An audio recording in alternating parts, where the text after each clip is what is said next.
اسرائیل کا جنگی جنون قابو سے باہر ہو گیا۔ غزہ میں کئی میڈیا دفاتر والے الجلا ٹاور پر بمباری کی دھمکی دی اور کچھ ہی دیر بعد 4 میزائل داغ دیے۔ پوری عمارت زمیں بوس ہو گئی اور اے پی اور دیگر میڈیا ہاؤسز کے ملازمین وارننگ ملتے ہی عمارتوں سے بھاگتے ہوئے باہر نکلے۔ دور کھڑی عمارت کے تباہ ہونے کے خوفناک مناظر دیکھتے رہے۔ ہفتے بھر سے فلسطین میں بلا تفریق بمباری جاری ہے۔ بچے، بزرگ، خواتین محفوظ ہیں، نہ ہی رہائشی عمارتیں۔ خوفناک بمباری 40 بچوں سمیت اب تک 140 نہتے فلسطینیوں کی جان لے چکی۔ طاقت کے نشے میں پاگل اسرائیل نے بین الاقوامی میڈیا اور اداروں کو بھی نہیں بخشا۔ اسامہ بن جاوید صاحب ہمارے ساتھ موجود ہیں، الجزیرہ مڈل ایسٹ ڈیسک کے سربراہ ہیں۔ اسامہ صاحب بہت شکریہ آپ کے وقت کا۔ کہیے گا اس وقت تازہ ترین صورتحال کیا ہے مجموعی طور پر غزہ کی، اور خاص طور پر اگر ہم اس عمارت کی بات کریں جہاں پر میڈیا ہاؤسز تھے، تو کتنے چینلز، کتنے میڈیا ہاؤسز یہاں سے آپریٹ کر رہے تھے اور یہاں نقصان کیا ہوا؟ جی، الجلا ٹاور غزہ میں کام کرنے والے تمام صحافی بہت اچھی طرح جانتے ہیں۔ گزشتہ کئی دہائیوں سے وہ بین الاقوامی میڈیا کا مرکز رہا ہے۔ بین الاقوامی تنظیمیں جس میں ایسوسی ایٹڈ پریس، الجزیرہ، مڈل ایسٹ آئی اور اس کے علاوہ کئی دیگر میڈیا ہاؤسز موجود تھے، اس کو 1 گھنٹے کے نوٹس پر اسرائیل نے گرا دیا ہے۔ اگر آپ الجزیرہ دیکھیں تو الجزیرہ کے ملازمین نے فون کیے، لوگوں سے بات کرنے کی کوشش کی۔ اس بلڈنگ کے مالک نے اسرائیلی فوج کو فون کر کے کہا کہ یہاں پہ میڈیا ہاؤسز ہیں، ان کو ان کا اکوپمنٹ نکالنے کی اجازت دی جائے، لیکن انہوں نے منع کر دیا اور ساری دنیا کے سامنے دن دہاڑے اعلان کرنے کے بعد ایک میڈیا کو ٹارگٹ کیا گیا ہے۔ اقوام متحدہ کے اصول و ضوابط کے مطابق یہ تمام معاملات جو ایسے کیے جائیں، یہ ایک جنگی جرم کے زمرے میں آتے ہیں، جس میں میڈیا یا ہیلتھ ورکرز یا ایسے وہ لوگ جو کسی قسم کا ملٹری ٹارگٹ پوز نہ کرتے ہیں ان کو ٹارگٹ کیا جائے تو یہ جنگی جرائم کے زمرے میں آتا ہے۔ لیکن المیہ یہ ہے کہ ساری دنیا خاموش تماشائی ہے اور فلسطینیوں کا قتل عام یہی المیہ ہے، اور اسی وجہ سے ہم دیکھ رہے ہیں کہ اسرائیل کی جانب سے جس طریقے سے بمباری کی جا رہی ہے، وحشیانہ ظلم کیا جا رہا ہے، اس پہ کوئی روک ٹوک کرنے والا نہیں ہے۔ پریس فریڈم کی بات کی جاتی ہے، آپ کے ساتھ ظاہر ہے انٹرنیشنل میڈیا کے اور جو میڈیا ہاؤسز ہیں مختلف کنٹریز سے، وہ لوگ بھی کام کرتے ہوں گے، وہ کیا کہہ رہے ہیں؟ کیونکہ وہ جو رپورٹ کر رہے ہیں، ہم اگر انٹرنیشنل میڈیا کی بھی بات کریں تو وہ بھی باعث نظر آتا ہے۔ وہ اس ساری صورتحال پر کیا کہتے ہیں؟ کیا بات چیت ہوتی ہے آپ لوگوں کی آپس میں؟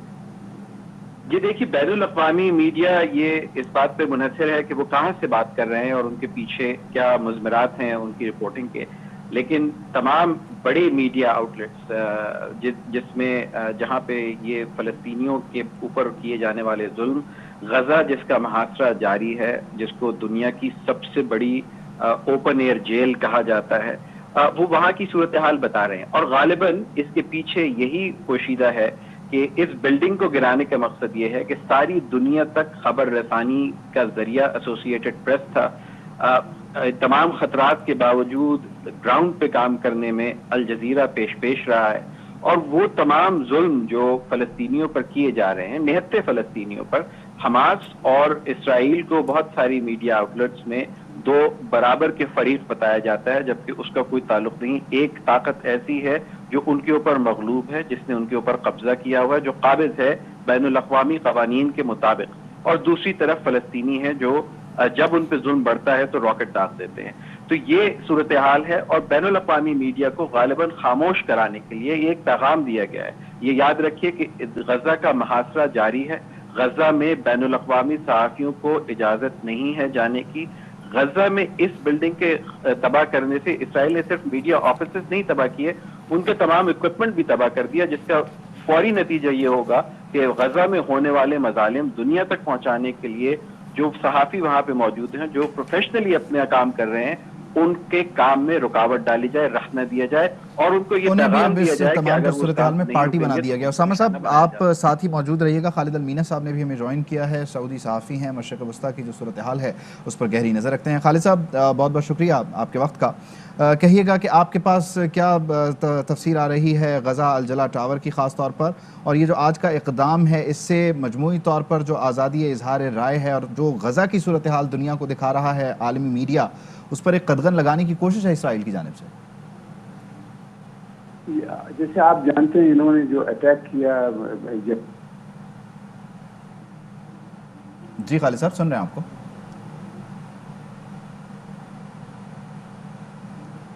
خالد صاحب سے ہم دوبارہ رابطہ کرنے کی کوشش کر لیتے ہیں. اسامہ صاحب آپ کی طرف آتے ہوئے کہیے گا اس تمام تر صورتحال میں کہ جہاں پر میڈیا کو روکا جا رہا ہے, آپ نے مجموعی طور پر بحیثیت صحافی ایز این انڈیپینڈنٹ پرسن آپ کیسے دیکھتے ہیں اوور آل جو رپورٹنگ ہوئی, جیسے کہ اب سے پہلے میری ساتھی اینکر نے بھی سوال کیا, کیا وہ درست انداز میں جو بھی صورتحال ہے اسے پیش کیا گیا, یا آپ سمجھتے ہیں کہ اس سے بہتر انداز میں بھی اس تمام تر صورتحال کو بتایا جا سکتا ہے, دنیا کے سامنے لایا جا سکتا ہے؟ جی یقیناً دیکھیے ہر جگہ بہتری کی گنجائش موجود رہتی ہے اور لوگ اپنی غلطیوں سے سیکھتے ہیں. مجموعی طور پر اگر آپ میڈیا نیٹ ورکس کی بات کریں تو اس میں الجزیرہ نے وہ تمام تصویر پیش کرنے کی کوشش کی ہے جس میں اگر تل ابیب میں بھی حماس کا راکٹ گرتا ہے اور اس سے کوئی زخمی یا مر جاتا ہے تو الجزیرہ اس کو بھی اسی طرح بیان کرتا ہے. بطور صحافی اس برادری کا کام یہ ہے کہ آبجیکٹیولی بغیر کسی کی پشت پناہی کیے ہوئے, کسی کے خوف میں آئے ہوئے, بغیر صورتحال کو منوعاً سچائی کے ساتھ بیان کیا جائے. اور سچائی یہ ہے کہ ایک غاصبانہ فوج نے نہتے فلسطینیوں پر حملہ کیا ہوا ہے.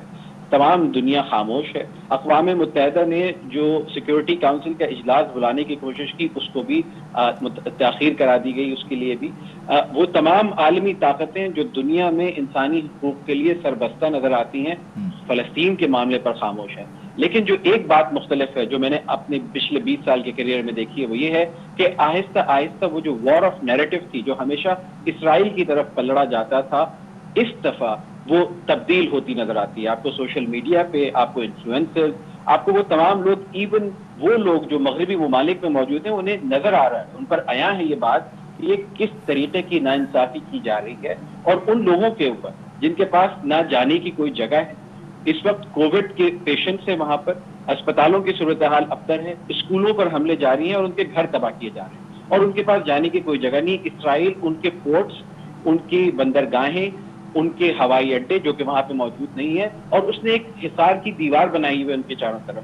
تو یہ لوگوں کو, وہ انگریزی کا ایک مقولہ ہے کہ shooting fish in a barrel, کہ لوگوں کو ایک جگہ میں صورتحال سب کے سامنے. اچھا اسامہ صاحب آخر میں مختصراً یہ بتا دیجیے گا, جو آخری اطلاعات آپ تک آئیں الجلا ٹاور سے متعلق وارن کیا گیا تھا تو تمام لوگ جو ہیں وہ یہاں سے نکل چکے تھے بحفاظت, یہاں مالی نقصان ہوا, جانی نقصان کی کوئی اطلاع نہیں؟ جی ہاں بالکل ایسی ہی ہے. اسرائیلی فوج کا طریقہ یہ رہا ہے کیونکہ پچھلی جنگ میں 2014 میں بہت زیادہ جو معصوم لوگ ہیں وہ مارے گئے تھے, تو اب طریقہ یہ ہے کہ اسرائیلی فوج جو ہے وہ اس بلڈنگ کے مالک کو فون کرتی ہے, ایک راکٹ جو ہے وہ ناک ڈاؤن راکٹ جو ہے وہ چھت پہ مارا جاتا ہے ڈرون کے ذریعے, جس سے یہ پتہ چل جاتا ہے کہ اس بلڈنگ کو گرایا جا رہا ہے, اور 1 گھنٹے کے نوٹس پہ ان تمام لوگوں سے کہا جاتا ہے کہ وہ اس جگہ کو چھوڑ دیں. تو اگر آپ سوچئے کہ اس عمارت میں رہائشی جو ہے حصہ بھی تھا, لوگ اپنی ساری زندگی کا سامان رکھے ہوئے تھے, اگر 1 گھنٹے پہ آپ کو کہا جائے کہ اپنا گھر چھوڑ دیجئے تو کہاں جائیں گے اور کیا لے کے اتریں گے؟ یقینی طور پر یہ مشکل حالات ہیں جس کے بارے میں آپ نے تفصیلاً گفتگو کی. اسامہ بن جاوید صاحب بہت شکریہ آپ کا. The world is in your hands with ARY News. Introducing the language selection option in the ARY News app. Download the latest version now for this unique feature, bringing the major spoken languages from across the globe at your fingertips. Karachi, Pakistan International Airlines PIA is on the way. كراتشي إن الخطوط الجوية الباكستانية. Staying updated was never this easy. ARY News, now speaking your language.